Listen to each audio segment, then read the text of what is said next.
But this is the story that caught our attention yesterday. How would you like it if the king was your cab driver for a day?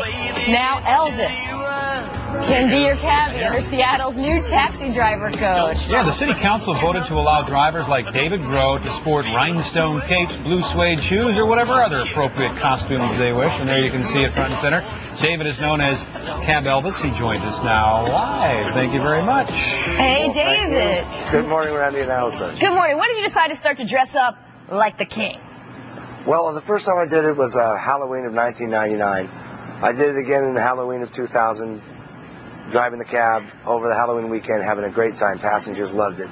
I was going to do it again in 2001. I was already growing out the sideburns and the hair and planning on buying the costume. When the 9/11 attacks happened, I figured, why wait for Halloween and why do it just for a weekend? If you can make people smile and drive around just as one of the most recognizable Americans of all time, why not? Now, there is some history here. The city council actually fined you for not dressing according to their cabbie code, I think. You appealed, filed a lawsuit, and now you won. They said, you know what, appropriate costumes are okay. Is that right? That's correct. I did receive a citation from the cab inspector. It wasn't the police, but it was one of the cabbie cops.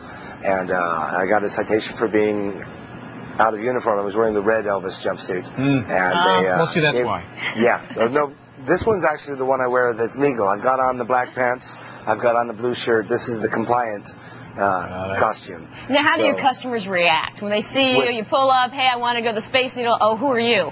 It's a blast. They open the door. If they look up before they get in, they're like, this is already the best cab ride of my life. Otherwise, they get in and shut the door, and then they see that I'm dressed like this, and they hear the Elvis music, and either they're in a hurry to get somewhere and they're not fooling around, or they're ready to have a really good time. David, how's this doing for tips for you?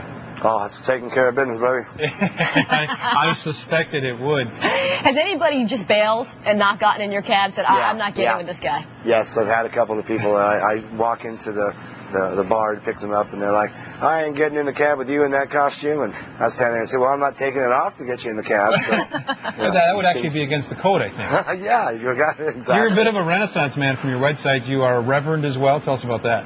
I started getting requests to perform weddings in my Elvis costume after I started dressing up. So in January of 2002, I went to the UniversalLifeChurch.com website and got ordained, which meets the legal requirements for Washington State. I am ordained I'm a registered minister with a recognized church, and I've done 17 weddings here in Seattle, in and out of the cab, some of them in the King County Jail, some at the park and backyards and shocked by that, front David. Rooms.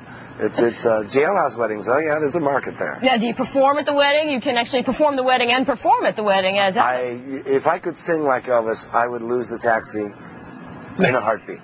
So once a year I do the Seattle Invitational Amateur Contest, and it's going to be again this year on January 9th, and I'm going to be attempting my third stage appearance singing. Well, David, we'd be remiss if we didn't ask you to give us a little Elvis before we let you go, so bring it on. This is your chance. Bring us a little Elvis, whatever you want. Well, usually I just end it with a thank you. Thank you very much.